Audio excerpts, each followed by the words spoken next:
నమస్తే అండి, జయమాతారా. సో చాలామంది స్పిరిచువాలిటీలో ఉన్న వాళ్ళు అంటే ఇన్నర్ ఇంజనీరింగ్ అంటారు కదా. So like whoever is trying to know about themselves. And చాలా మందికి గురువులు లేకపోవచ్చు, గైడెన్స్ లేకపోతుండొచ్చు.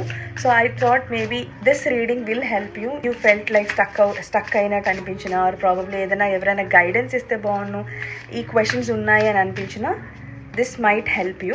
అందుకని నేను స్పెసిఫిక్గా స్పిరిచువల్ పాత్లో ఉన్న వాళ్ళకి రీడింగ్ ఇస్తున్నాను.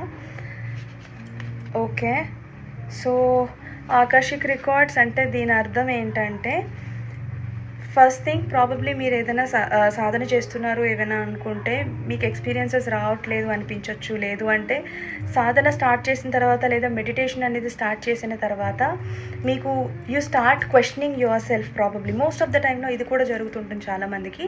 అంటే నేను అసలు ఎందుకు చేస్తున్నాను ఇదంతా, దేనికోసం చేస్తున్నాను, what I want out of it, లేదంటే నాకు ఈగో ఉందా లేదా. సో చాలా క్వశ్చన్స్ మీలో మీకు అరైజ్ అవుతాయి.